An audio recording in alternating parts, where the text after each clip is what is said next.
let me start with Iran has been urgently signaling that it wants to end hostilities. They have been sending messages to Israel and the United States via Arab intermediaries. Have you received that message? Well, not directly, but I'm not surprised. I mean, they want to continue to have these fake talks in which they lie, they cheat, they string the U.S. along, and they want to keep on building their nuclear weapons and building their mass ballistic missile arsenal, which they're firing at our people. They want to continue to create the two existential threats against Israel while they're talking. They have ballistic missiles that can now reach deep into Europe and soon could reach the United States. What I'm saying is that we're not merely protecting ourselves, we're protecting everybody. It's Tel Aviv, tomorrow it's New York. Yo, what's going on, America and the rest of the world? Xander J. Hobson here, comedian, director and producer of boxing documentaries and Troll, to those who need trolling. This is another episode of The Devil's Advocate, brought to you by the Brilliant Artist Movement. Folks, do me a favor, subscribe, like this video, share it, and by all means, leave a comment in the comment section, because I enjoy checking out the feedback from these videos that I make, as well as exchanging opinions and points of views with you all. Fuck Israel. Fuck Israel.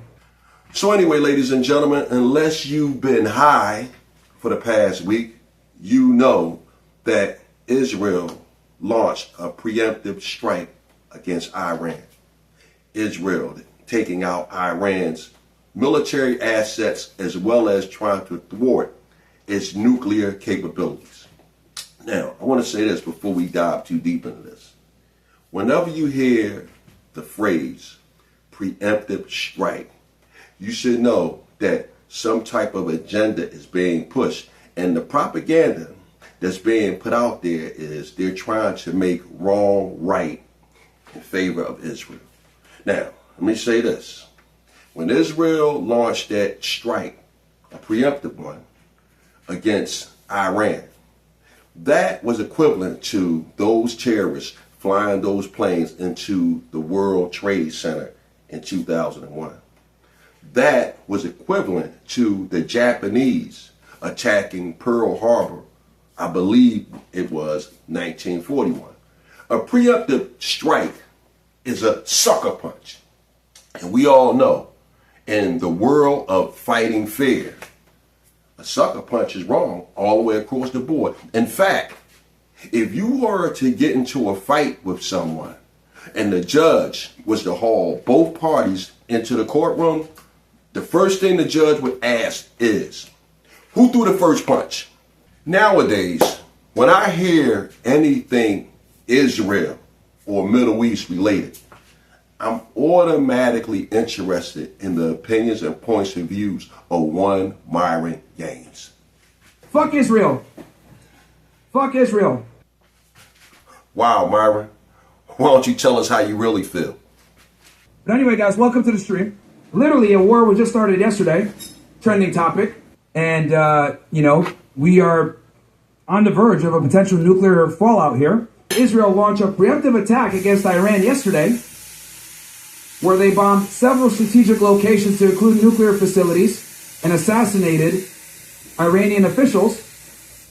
So yeah, if anyone wants to have a discussion, they feel free to walk up. Yeah, so what's up? The whole Israel offensive took place like 36 hours ago, and you already have an opinion about something? You don't know all the facts. What was that? You don't know all the facts. The reality is, guys, we should not be supporting Israel whatsoever. We need to end all aid to Israel. They commit acts of genocide in our name. They use our tax dollars to bomb kids. The Gaza Strip is over 50% children, and 70% of the people that have been killed in the Gaza Strip are women and children. And we've been funding this. So we need to end all aid to Israel. Prior to my newfound affinity for Myron Gaines, I had fancied him a goofy foreigner who had issues with women and black culture. And I really didn't care for Myron. However, a few weeks ago, I watched Myron's Miami street corner debate. And, I have to admit, I think I had this guy all wrong, because a lot of the opinions and points of views that Myron espouses They align with how I feel. Iran did attack us after they targeted a helicopter station. So Yeah, that's because Israel attacked them first. because they have a nuclear bomb, and we came out of the Holocaust. They don't have a nuclear bomb. Well, they're very close, and we came out of the Holocaust knowing that it's possible. As well as one many- second, let me hold speak. on. My turn. We came out of the Go ahead, Holocaust. your claim. And unfortunately, we can't learn from that. We have to learn from that lesson. Okay, so your argument, you said that they have a nuclear bomb? They're very close. Yes, they're what's called a nuclear threshold state like many other countries, to include Japan, Brazil, a bunch of countries. Japan is a democratic country last time I checked. Well, here's the thing. Brazil, you said? Brazil? Yeah, Brazil's also That is not a democratic country. Nuclear threshold. Nuclear threshold. There's many countries that basically But they Brazil operate. is not an enemy of Israel. I said a nuclear threshold country. There's many countries that are nuclear threshold countries. Because you're coming in and you're saying they have a nuclear program, which is why they're attacking. I'm telling you they don't have a nuclear bomb. I said to you four They have a times. nuclear They're program. very close. Okay, let me ask you this. Israel has nuclear weapons, right? Actually, never acknowledged that they have a policy of not acknowledging that. And even if they did, They do. that would have been since 1940, so that's 90 years that they didn't attack anybody with nuclear bombs. So they're a democratic country. We don't just take bombs, and it's a deterrent that if Iran were to hit us with a nuclear weapon, we would retaliate against Iran with nuclear weapons. But we will not initiate with a nuclear Okay, let me ask you this. Do you know how Israel got their nuclear weapons? Yes, No. I do. How'd they get them? They rescued scientists from Germany, and they were able to make a nuclear weapon. Jewish people are very smart people. No, they stole uranium from the United States to conduct their nuclear weapons program, and it's completely illegal. And If you want to get me out on a small detail, fine, I'll give it to you. You win. But I'm still asking you a general question. no, that's a big deal. That's a big deal. Your nuclear program is illegal.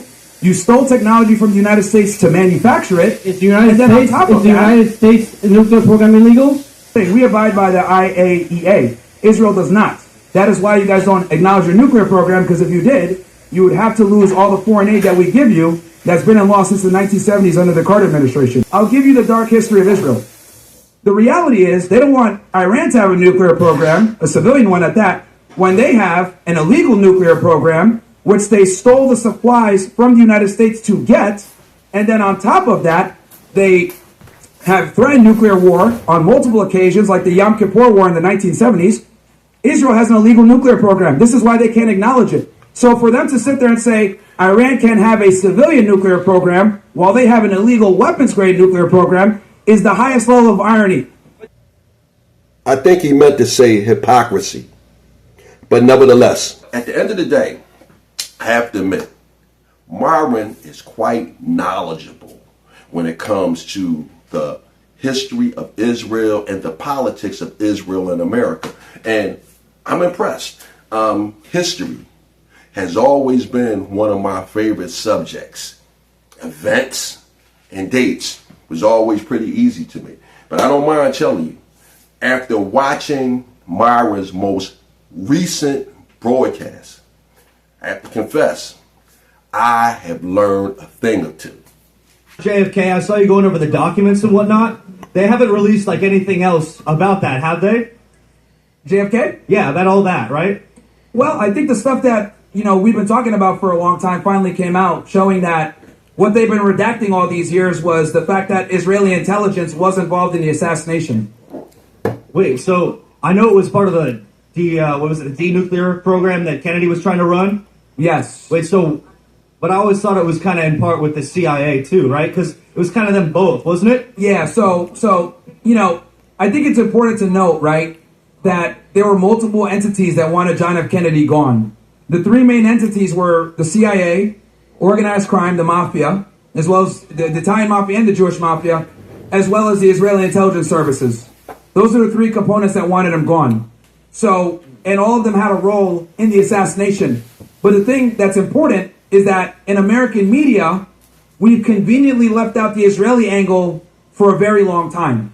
I literally never heard about it until I saw it on your show. That was the first. I was like, wait, really? I thought it was just the CIA the whole time, as usual. Yeah, which is the and norm. I'll tell you why. That's manufactured. The most famous movie when it comes to JFK is the 1991 Oliver Stone film. Yeah. And in that film, it focuses a lot on organized crime and the CIA, but it leaves out the Israeli angle. Well, you do a little bit of research. Who funded the JFK film? A guy named Arnon Milchan. Arnon Milchan is a Zionist billionaire Jew that funded that movie, and he was a spy. He admitted this on Israeli television. And not only was he a spy, it gets better. He was a spy for their unacknowledged nuclear program. Oh. So he funded the movie of the president that was assassinated that tried to stop Israel procuring nuclear weapons. So of course that angle would be removed from the movie.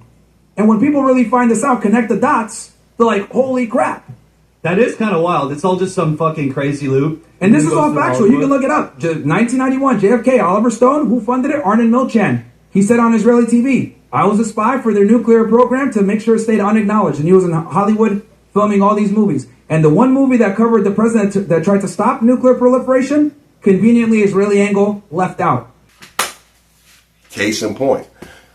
Prior to this broadcast, I had no idea that Israel played a role in the assassination of President John F. Kennedy. Nor did I know that Israel had acquired its nuclear weapons by way of stealing them from the United States. A lot of these things that Myron shared prior to now, I didn't know anything about it. Did you know about the Operation Great Lioness or something like that? Long story short, we supplied them with military strikes prior to them striking What year? Iran. What year was this? This was like Tuesday. This was last Tuesday. Oh, are you talking about when they went back into Gaza? No. Before the strike happened on Friday. Okay. Yeah. Okay. Supposedly, I was just reading an article about how like because we just passed a $7.4 billion military package to Israel, and this was like recently. Yeah, we're always giving them money. Yeah. So we're always, and the thing is that it just cruises through the government. It gets signed by both sides, right? Because they obviously lobby on both sides. They donate to both sides. So, Israel has both the Democrats and the Republicans at their fingertips. Could you just talk a little bit about, honestly, what your thoughts on it, and what do you think we should do as Americans to kind of fight against our government for it? Edit.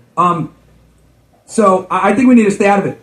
I think we need to stay out of it. I think Israel needs to fight their own wars, right?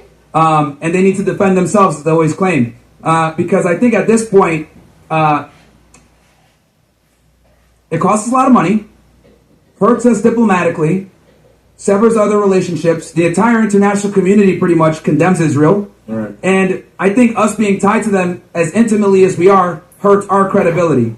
And I think that those tax dollars that we spend can be better used to make this country better versus making them better. Right. I think Israel started a lot of fights that, quite frankly, can't cash the check on. And I think we need to stop being their safety net. Now, before I get ready to wrap this video up, I want to say this.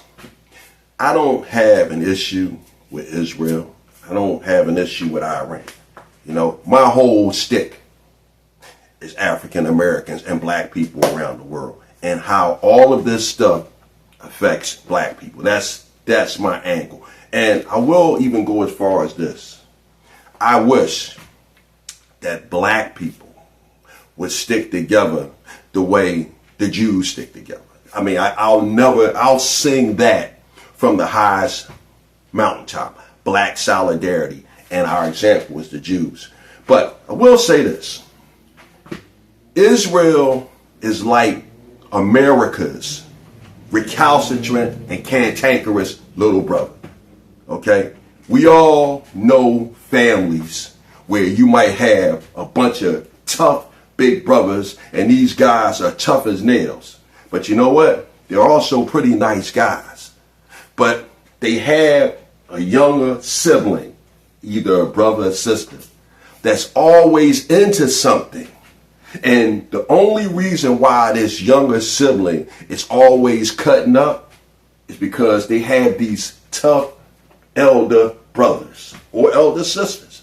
And from what I see and from what I've been following when it comes to the conversation of Israel, America is Israel's big brother. And America has Israel's back. And for that reason, Israel is able to run roughshod through the Middle East because of their big brother, America. Now, I will say this. I don't like the idea of America going to war over Israel. Okay? Case in point, if you look behind me, that's my presidential wall. My presidential wall is a result of all the presidents who have been in office since I've been alive. I'm a military guy. United States Air Force retired technical sergeant, United States Marine corporal. So I know a thing or two about the armed forces. After I got off of active duty, I went to the reserves. And let me tell you something about being a reservist. From 1986 to 2004, I had participated in a lot of military campaigns. Now, thank God, I never seen any combat. That's not something I have to brag about. But I have been in support. The first Gulf War in 91, when Saddam Hussein marched into Kuwait, hey man, I got a piece of that. Again, thank God I didn't see any combat. 2003, we got activated for that war that President George W. Bush led us into. And let me tell you something, as a military member who participated in the reserves, it is so heart-wrenching and scary to be called up for war, okay? Now, it's one thing to go to war because somebody did something to America, but it's a whole nother ball game to have to go to war over a third party. So, you know, as an American, I don't want us to go to war as a result of Israel. I voted for President Trump because one of the things he said was he was not going to drag America into an unnecessary war. And I'll say this, Israel sucker punched Iran. And hey, sometimes you got to throw that sibling out there because you realize they're a troublemaker and they need to get their ass handed to them because in the future they teach them, hey man, don't be going around starting fights. So, you know, this is what I was thinking about. And now that I thought about it, I'm done with it. Bam!